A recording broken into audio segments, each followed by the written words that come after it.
Buenos días, hermanos amigos. Hoy vamos a repasar un poquito en la vida de un hombre, de los grandes hombres de la Biblia, como es el rey David, ¿no? Un hombre que según la Biblia es un hombre conforme al corazón de Dios, ¿no?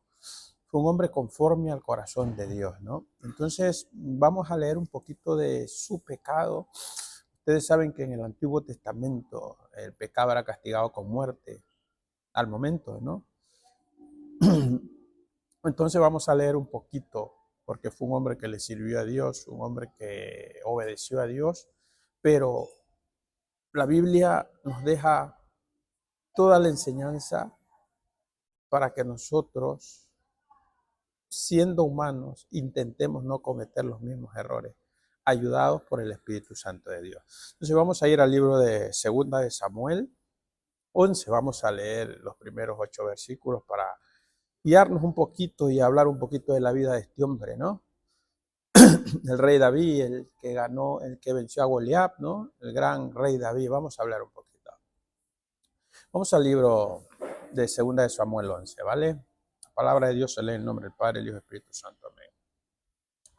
Dice el primer versículo: aconteció que en el año siguiente, en el tiempo que salen los reyes a la guerra, que David envió a Joab y él a sus siervos y a todo Israel, y destruyeron a los amonitas, sitiaron a Rabá, pero David se quedó en Jerusalén. Y sucedió un día, al caer la tarde, que se levantó David de su lecho y se paseaba sobre el terrado de la casa real, y vino desde el terrado vio desde el terrado a una mujer que estaba bañándose, la cual era muy hermosa. 3. Envió a David a preguntar por aquella mujer, y le dijeron: aquella es Betsabé, hija de Elián, mujer de Urías el Eteo. Y envió a David mensajeros y la tomó, y vino a él, y él durmió con ella. Luego ella se purificó de su inmundicia y se volvió a su casa. 5. Y concibió la mujer, y envió a hacerlo saber a David, diciendo: estoy encinta. 6. Entonces David envió a decir a Joab: envíame Urías Eteo, y Joab envió a Urías a David. 7. Cuando Urías vino a él, David le preguntó por la salud de Joab y por la salud del pueblo y por el estado de la guerra. 8. Después dijo David a Urías: desciende a tu casa, lava tus pies. Y saliendo Urías de la casa del rey, le fue enviado presente a la mesa real. Mas Urías durmió en la puerta de la casa del rey con todos los siervos de su señor, y no descendió a su casa.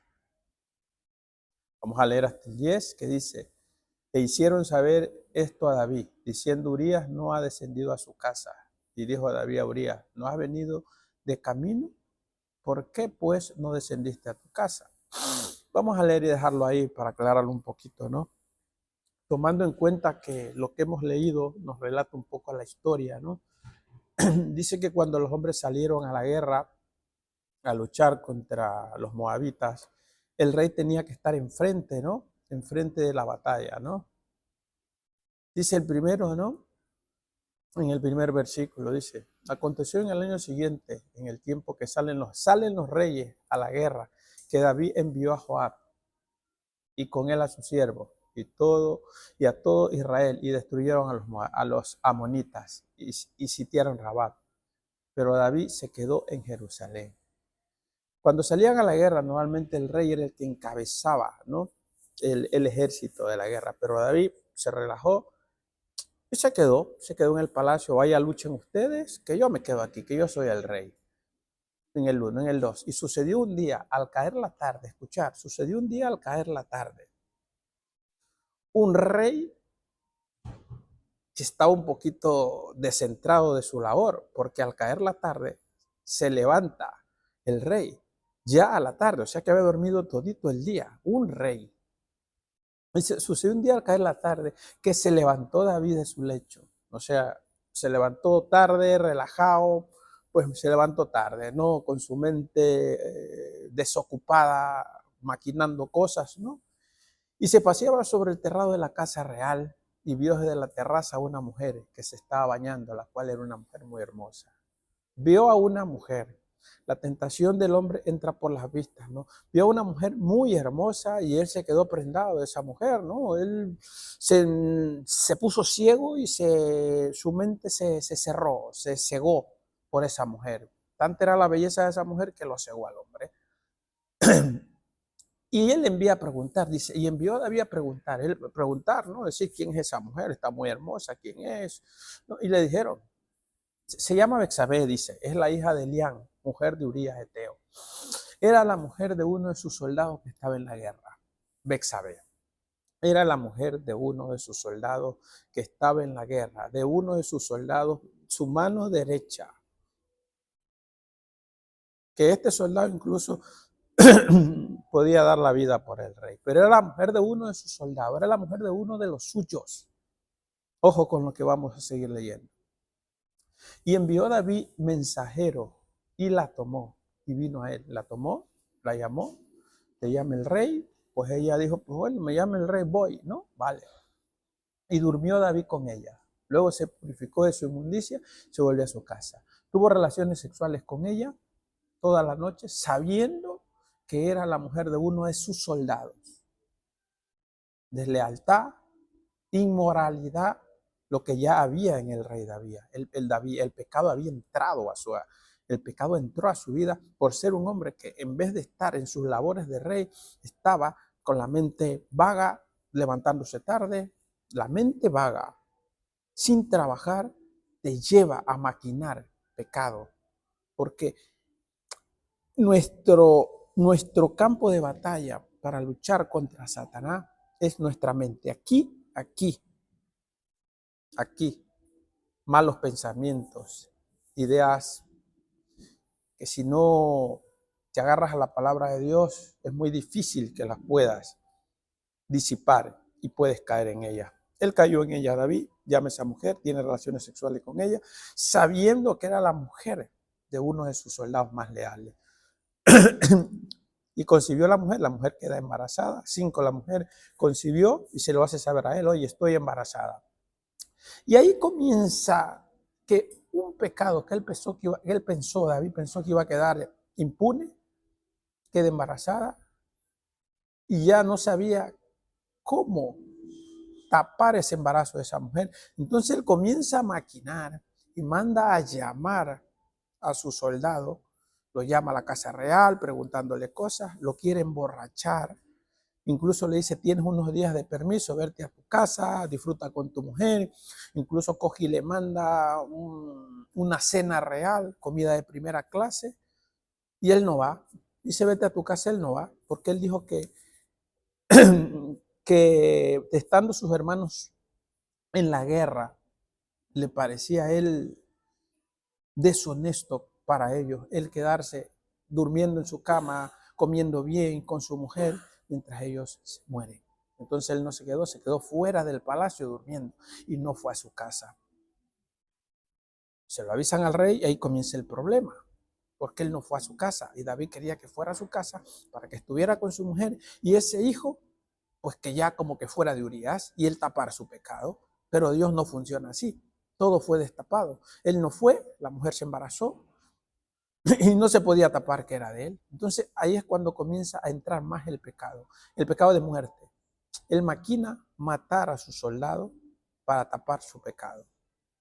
Y nada más no es que lo mata, lo manda, que lo manden a la primera fila de guerra para que lo matan, muere y luego la coge a la mujer, se casa con ella y la hace su mujer. Un pecado de adulterio, de asesinato, de deslealtad y de desobediencia a Dios. Lo que Dios aborrece, la desobediencia, el pecado, la injusticia, la inmoralidad. Pero esto no quedó así. David no fue muerto en ese tiempo, porque en ese tiempo el pecado se pagaba con la muerte física. David no fue muerto, Dios le perdonó, pero el hijo que venía de esa relación incestuosa murió Y David luego tuvo que pagar la factura de su pecado. Dios le perdonó la vida, pero lo que vino a su vida, sus propios hijos, su propio hermano violó a su hermana. Su hermano mata a su hermano. Luego su hijo Absalón le usurpa el poder y lo quiere matar. Su hijo Absalón vive con todas sus esposas, tiene relaciones sexuales, lo deshonra. O sea, para él, su hijo Absalón muere en la batalla, muerto por el ejército de David. Entonces, toda lo que te quiero decir con esto, llegando a resumir, todo pecado tiene consecuencias. Toda acción tiene consecuencia.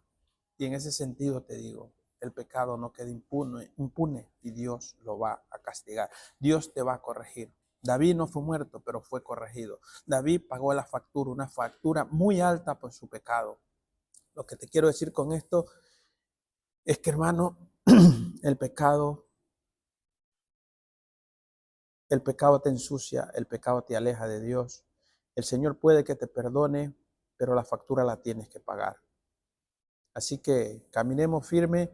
Todo esto está escrito, que si un hombre de la altura espiritual de David pudo caer, nosotros como cristianos podemos caer si nos apartamos del camino de Dios, si nos apartamos de su palabra, si no aplicamos su palabra. Entonces, como puedes tú darte cuenta, una cosa llevó a la otra a la otra, y un hombre de Dios que sigue siendo conforme al corazón de Dios cayó tan bajo en la traición, en la inmoralidad, en la injusticia, solo por un pecado sexual, solo por una mujer. Hay que tener cuidado con estos hermanos. Dios me los bendiga. Es una lección que Dios nos da para que estemos apercibidos ante las situaciones que el pecado nos puede poner y las consecuencias que tiene el pecado en nuestra vida espiritual. No nos destruye a nosotros mismos, destruye toda nuestra familia, destruye todo nuestro entorno. Dios le bendiga, Cristo les ama.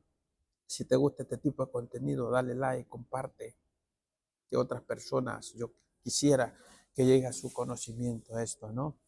Como todos tenemos que estar apercibidos, todos tenemos que seguir orando, practicando la palabra para poder caminar recto y en obediencia como a Dios le gusta.